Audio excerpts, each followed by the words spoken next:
En attendant le métro, Kei remarque que son ami d'enfance Kato se tient aussi à proximité, mais il ne lui dit pas bonjour. Soudain, un homme ivre tombe sur les rails et personne ne sait quoi faire.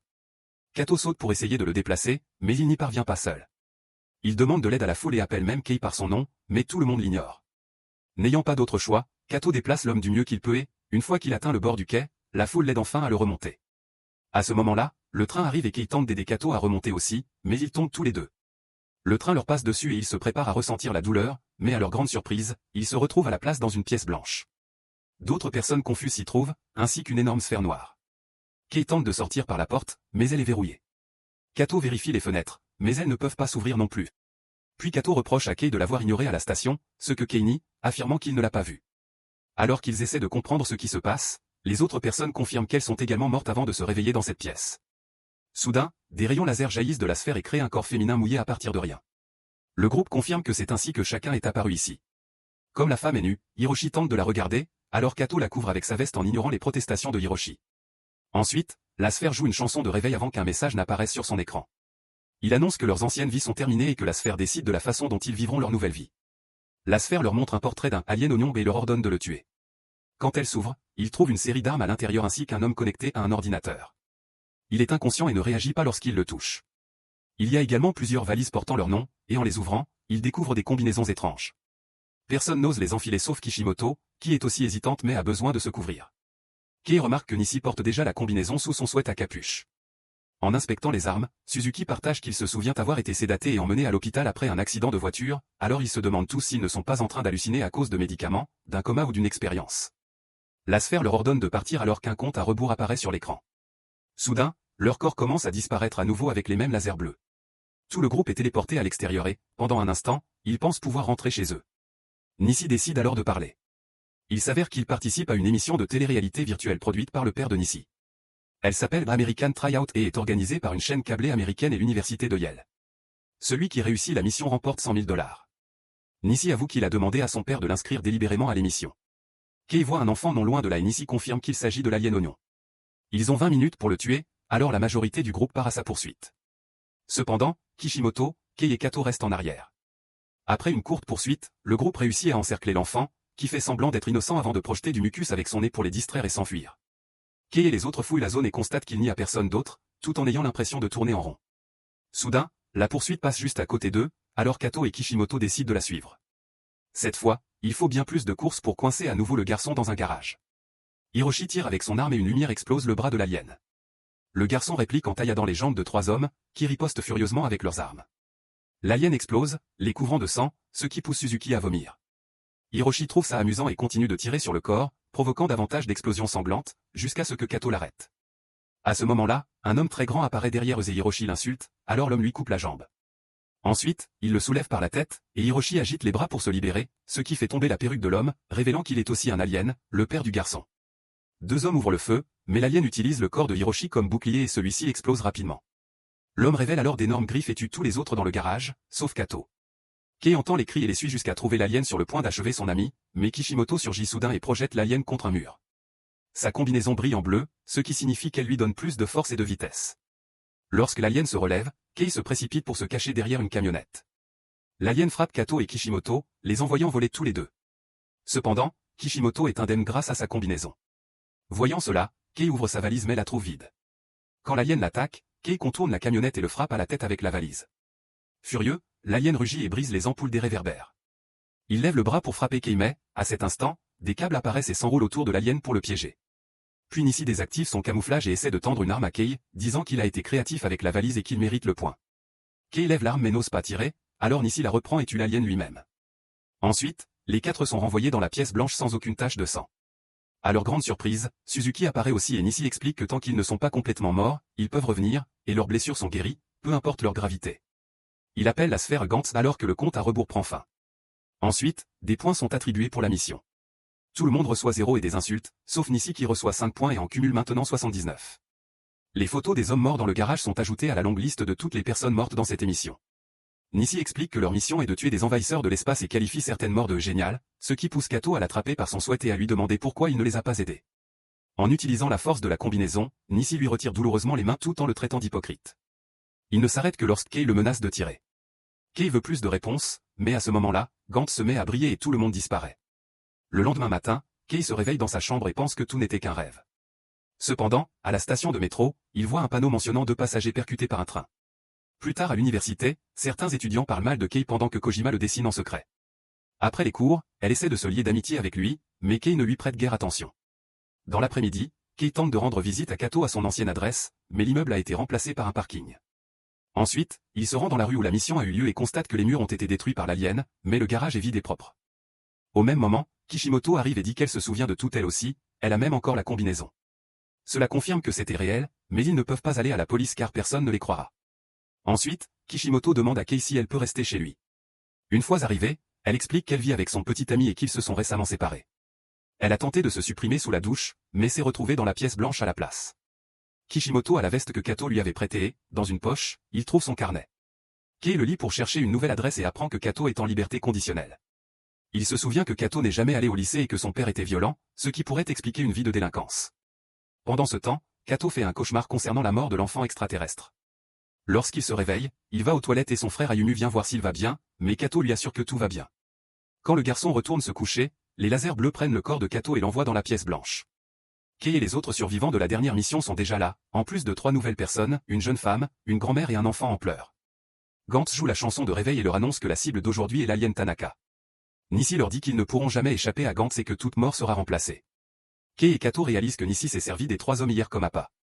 Ensuite, Nissi et 2 nouvelles personnes sont déjà en train d'être téléportées, alors les autres se précipitent pour attraper les armes et les combinaisons. L'enfant et la grand-mère sont les premiers à apparaître sur un parking et sont immédiatement repérés par l'alien, qui ouvre sa bouche pour révéler une lumière éclatante. Quand Kei arrive aussi, il est horrifié de trouver les corps au sol. L'alien attend tout près en écoutant de la musique et Kei veut tirer, mais sa main tenant l'arme n'a pas encore fini d'apparaître. Quand l'alien le voit, il ouvre le feu, et Kei se défend à la dernière seconde. Kei est touché par l'explosion mais la combinaison le protège, tandis que son propre tir détruit le lecteur de musique de l'alien. Furieux, l'alien tire de nouveau, cette fois en visant Nissi pour le forcer à sortir de son camouflage. Nissi atterrit sur une bouche d'aération et l'alien saute pour le plaquer à travers.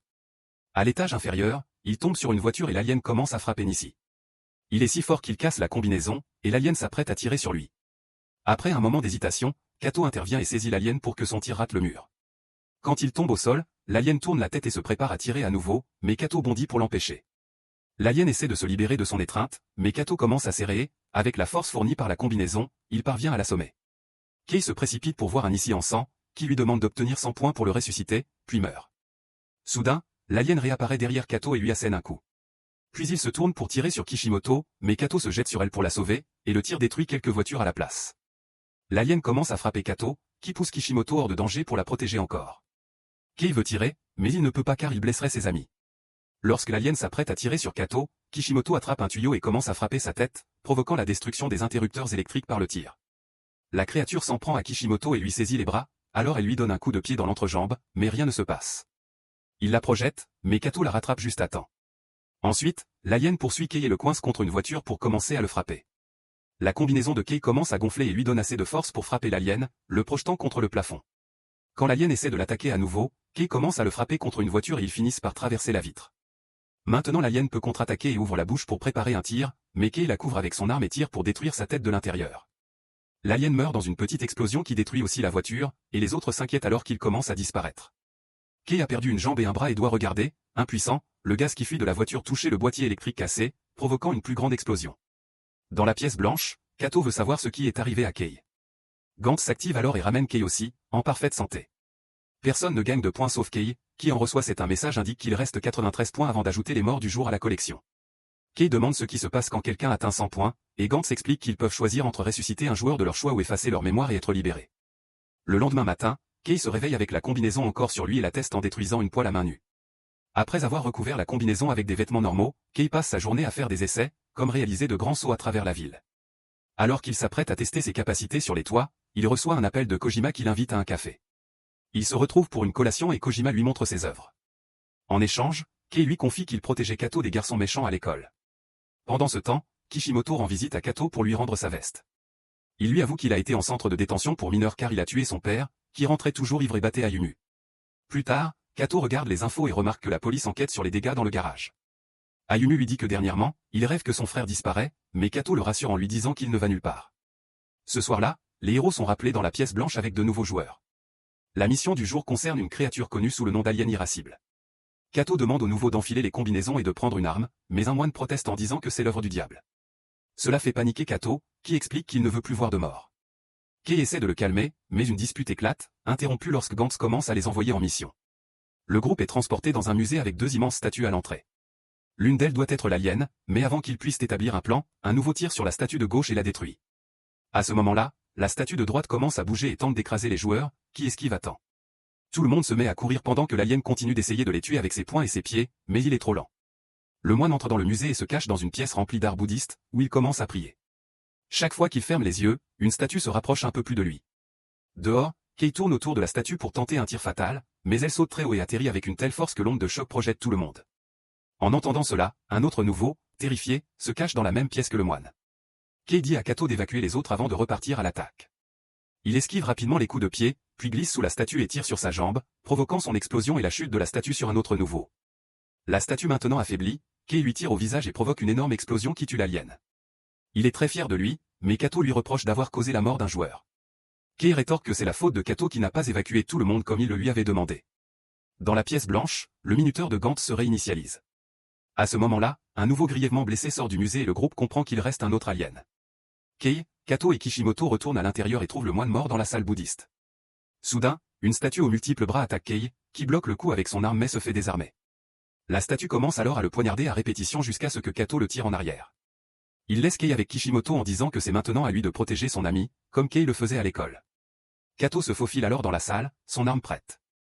Grâce à un reflet sur la vitre, il voit l'alien apparaître derrière lui et esquive ses attaques, causant des dégâts aux œuvres d'art. Soudain, l'alien commence à parler et explique que ce sont les humains qui ont attaqué les premiers et tué ses amis. Pris de remords, Kato baisse son arme, mais l'alien en profite pour l'attaquer et le désarmer. Il annonce ensuite qu'il veut se venger, mais à ce moment-là, une balle tirée par Kishimoto le fait exploser. Malheureusement, l'alien a esquivé et frappe Kishimoto, la mettant au sol. Il déploie alors d'autres lames et reste immobile comme une véritable statue. Kato sort une lame de sa combinaison et attaque, déclenchant un combat de sabre violent. L'alien est beaucoup plus fort et surpasse facilement Kato, le projetant au loin. Kishimoto le rattrape en plein vol alors que la statue s'avance pour le tuer, mais elle saute pour le protéger et se fait empaler par plusieurs lames à la fois. Elle tombe dans les bras de Kato et, dans un dernier souffle, tente de l'embrasser avant de mourir. Fou de rage, Kato attaque à nouveau, mais l'alien utilise ses sabres pour le balancer de part et d'autre en lacérant tout son corps, puis le finit en le poignardant plusieurs fois. Il jette ensuite le corps vers Kei et annonce qu'il va tout détruire pour se venger. Voyant tous ses amis morts, Kei force son corps affaibli à se relever et active la combinaison à pleine puissance. L'alien bloque facilement l'attaque et commence à bouger ses bras, forçant Kei à esquiver. Il remarque alors une arme coincée dans une rambarde. Il saute pour esquiver les sabres et la récupérer. Quand l'alien est assez proche, Kei ouvre le feu, mais la créature bloque les tirs avec ses lames. Ensuite, l'alien laisse tomber une petite statue de Bouddha au sol. La figurine commence à se fissurer et à grandir, devenant si énorme qu'elle détruit les escaliers et traverse le toit. Dans le processus, sa main géante attrape Kei et tente de l'écraser, mais Kei tombe. Il commence à fuir, mais s'arrête en entendant la voix de Kato et reçoit son arme. Kei ouvre le feu, et la statue tente de l'attraper, mais se fait exploser la main. Kei court alors le long du bras de la statue, mais en atteignant le visage, il se fait asséner un coup de tête et tombe. Refusant d'abandonner, Kei frappe le visage de la statue et finit par être avalé. Maintenant à l'intérieur de la créature, Kei tire dans tous les sens et la fait exploser. Il court ensuite vérifier l'état de Kato mais disparaît avant de pouvoir l'aider. Suzuki et un nouveau sont déjà dans la pièce blanche, mais pas les autres. Gantz donne à Kei 13 points avant d'ajouter les nouvelles photos à la liste des morts. Dès que Kei voit les images de Kishimoto et Kato, il demande à les faire revenir, mais Gantz lui rappelle qu'il lui faut 100 points. Le lendemain à la gare, Kojima remarque que Kei est de mauvaise humeur et propose son aide, mais il l'ignore. Un enfant se met à pleurer parce que son chapeau est tombé sur les rails, alors Kei saute pour le récupérer, rendant l'enfant très heureux. À ce moment-là, le train arrive mais Kei ne bouge pas, alors Kojima le tire immédiatement en arrière pour le sauver. Elle pleure en expliquant qu'elle l'aime, et Kei lui promet qu'il ne mourra pas. Plus tard, Kei rend visite à Ayumu pour lui annoncer la mauvaise nouvelle. Ce soir-là, Kei réapparaît dans la pièce blanche, où Suzuki et plusieurs nouveaux attendent. Gantz lance alors sa musique pour annoncer une nouvelle mission. Pendant ce temps, Kato apparaît dans une foule devant le musée.